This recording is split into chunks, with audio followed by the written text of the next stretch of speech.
up? Alright, It's a reaction time, you know? Got some fruits. Let's dive on in. A popular YouTuber once known for his family vlogging Have you watched him? yeah, like last decade, he would be on my YouTube stuff. Like, I swear back in like grade 6, grade 7, I used to watch him grade six or when he seven. was with this one girl. After Yeah, like they with broke me, up, I stopped Carmen. watching him. I swear he fell off. Yeah, Carmen. Yeah, that was. Look, go there. Come on. Hey, get over here. My car was not very, but you're not very. is now accused of kidnapping two women. But the story doesn't end there. Authorities say the Texas-based content creator fled the United States by booking a one-way ticket and hopping on a nearly 20-hour flight all the way to the Middle East. So how did a man with millions of social media followers end up charged with aggravated kidnapping? Well, it all began on November 22nd. That's when a woman exchanged numbers with 26-year-old Corey Pritchett Jr. The woman told authorities the following day she and another woman met up with Pritchett. They did Fam, how do people like this guy? He looks like a fish. Like he has a That's your whole man. fish head. That's your man's man. His earrings look like it's about to fall off. Bro, you gave him those earrings, man. some pretty harmless activities like working out, ATV riding, then bowling. But it was at the bowling alley where things took an intense turn. While there, the two women felt like something was off when Pritchett and his two friends started acting strange. The women told police they were repeatedly looking around, seemed on edge, and were acting suspicious. The unnamed women told police they learned Pritchett and his friends were having issues with another group that was there at the bowling alley. So they reportedly told Pritchett if he continued acting that way, he should just leave with his friends. Pritchett in turn stepped out with his friends, but never returned, leaving the women behind. After some time, the women texted him because they left their stuff in his car. So he asked them to meet at the HEB grocery store parking lot to get their stuff back. When the two women showed up, he switched gears and offered to drive them home, and they said yes. But according to the women, Pritchett flipped the script once again. During that drive, he reportedly began acting erratically and skipped what was supposed to be the route to drop them off. The women say Pritchett claimed someone was after him and started making phone calls. Then Pritchett began driving at high speeds, going past 100 miles per hour. The women claim he pulled out a gold-colored handgun and started waving it around the sun. Fam, what? Or gold. That's all they're rocking in Dubai? Is it Dubai he went to, or like, I don't know, I swear it was Dubai. But yo, I don't know, I think she said Middle East or Dubai, I don't know. But like, bro, a gold pistol? He's making money. Yo. No, how they doing? But they do it, bro. With his light skinned face. Look at his light skinned Drake, yo. Roof while still driving erratically fast, then began firing off rounds out of the car window. One of the women reportedly told Pritchett to take her Fam, what is up with this guy and this light skinned face? back to her apartment and tried to calm him down by asking him to pray with them. But he still continued driving crazy fast down the I-10 highway. Pritchett then made a video call to a woman reportedly saved in his phone under future wife. He asked the woman on the call, if I had the perfect opportunity and was in the middle of nowhere where no one could hear them scream, should I just go ahead and do it? And the woman on the line reportedly responded, What does he mean by that?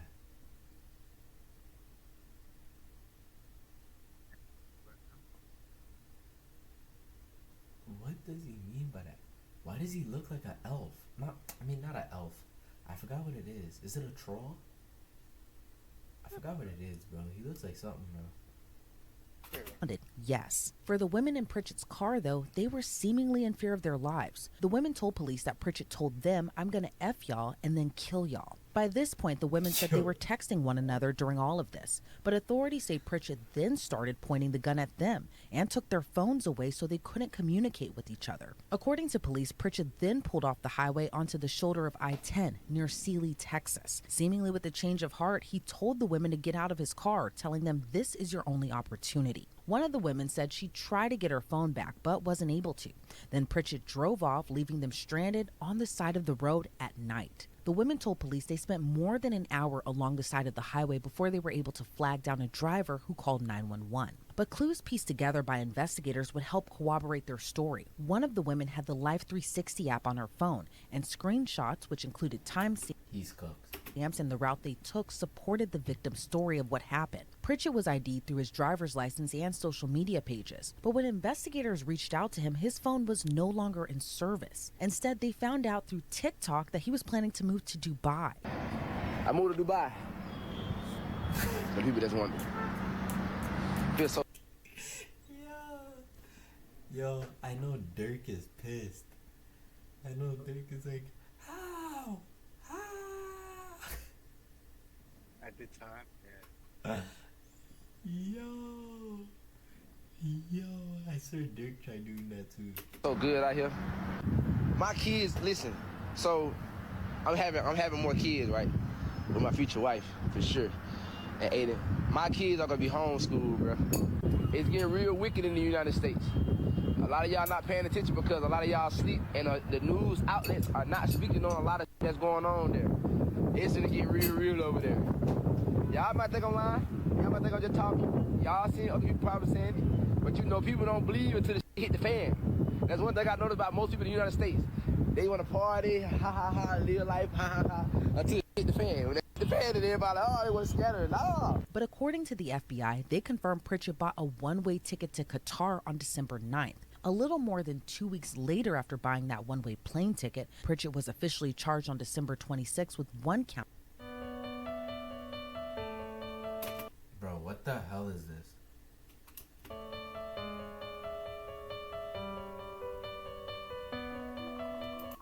Of aggravated kidnapping. I want to give a huge thanks to you, our viewers, and our amazing sponsors like Upside. Upside is a super cool on the extra. He posted an article from Houston news station KPRC along with the caption, "Letter to the internet, it's finna be a ball. Let the show begin, hashtag Houston, Texas. Let me show you how to take monsters down the hashtag smooth way. You see it says accused, right? Don't worry, LOL. I'm finna give you the details on here and in the court of law. They're gonna regret effing with me like I'm just some goofy or some. Oh, and I got the best lawyer in Houston." A day later, he posted a video with the victims as they were ATV riding. That video was captioned tagging Houston PD as he wrote in part, "We have a case here of popular YouTuber Corey SSG kidnapping 2 white girls, and he's currently on the run in Dubai, I think.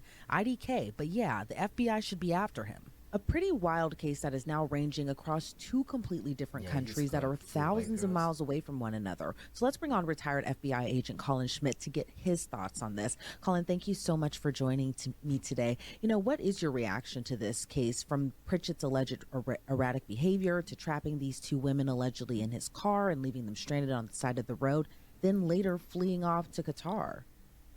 Well, I think the first thing for investigators is kind of look at the totality of the circumstances and look at the big picture, as well as look at credibility of who the complainants are, as well as what's really going on here between these 2 people. Fam, do you see his eyes twitching too? Like going side to side, going side to side? Or is it just me? I think it's just you. And that's based upon the recent instances of YouTubers or bloggers or social media influencers faking their own kidnappings.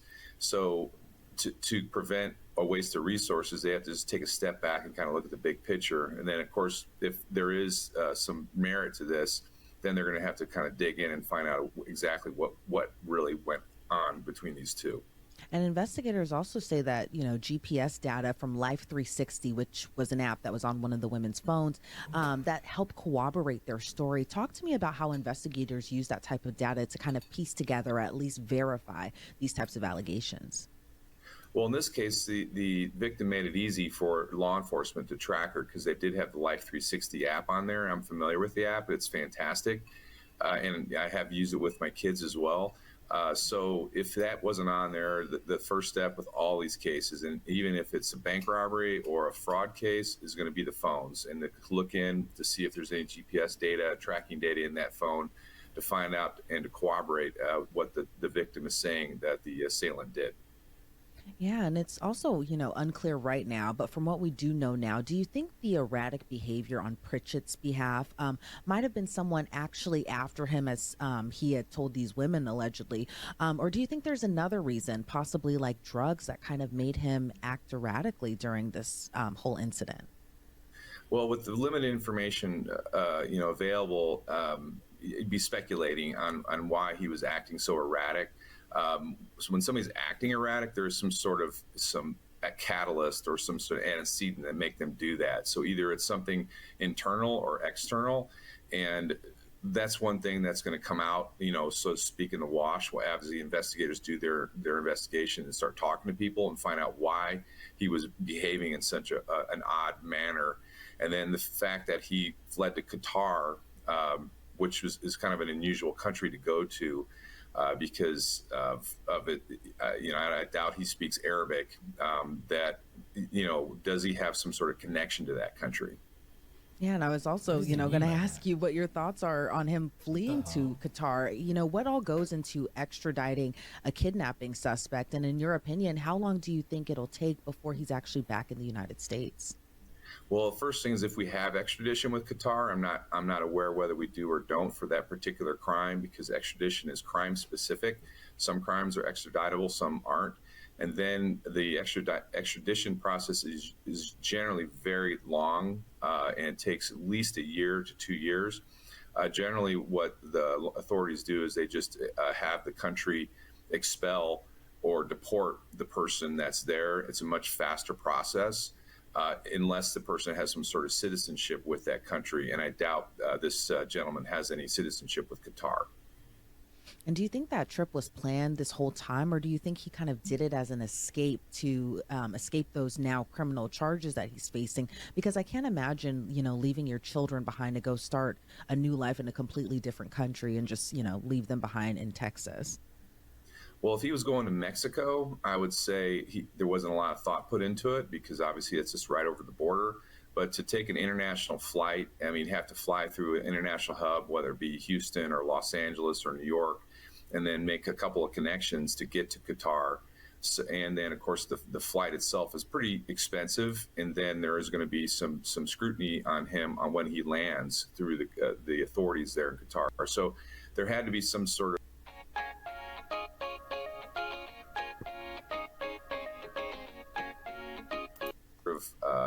planning to go into it because, like I said, he's just not driving his car over the border going down to Mexicali. He's going to a foreign country, and it's approximately an 18-hour flight. Yeah, and booking that one-way ticket as well too. I can't even imagine kind of going back to this alleged crime as well. Can't imagine what it was like for these two women who were stranded on that highway until they were able to flag down a driver who eventually called 911 and then authorities arrived as well too. But, kind of going back to the overall alleged offense in this case, what do you kind of make of just leaving two women stranded on a highway and then just again fleeing off to a completely different country? Well, that tells me that there wasn't much thought put into this. It sounds more like this was an impulse crime. He was reacting to some sort of something maybe the women had done to him, or vice versa, and this was reaction, and he didn't think it through. And then I think finally it kind of dawned on him that what he had done is basically going to land him in jail, and he essentially panicked, kicked him out or put him on the side of the road, and then obviously left the country. So he's definitely has a lot going on inside his head, and this case is only going to probably get stranger as the investigators dig in. Yeah, and you mentioned something earlier in our discussion, just about his whole social media persona, which is kind of another added layer to this whole entire story. Pritchett has millions of followers across different social media platforms, but then you tack on this alleged behavior and this alleged or this crime as well too. What do you make of all of that, given that he was this kind of apparent rise on social media? Fam, look at his eyes. It's like twitching. Yeah, and then he got kind of famous as well too, doing family content, and then for this to kind of come out, what do you make of just kind of that Jekyll and Hyde situation that we're kind of seeing all unfold? Well, that's from where I started with this, that because of his social media presence, law enforcement was going to have to kind of dig in and kind of determine what the motive behind this was. Maybe maybe he had no intent of harming these women. He was just doing this for the classic clicks, or like I said, he had something going on in his life that made him panic. But it seems like there's such in society, and there's such a intense pressure to get quote unquote clicks, that we see these social media people doing some amazingly stupid and abhorrent things. And frankly, I think law enforcement and the society as a whole is really kind of getting tired of it, and the hammer is starting to fall on these people for their behaviors.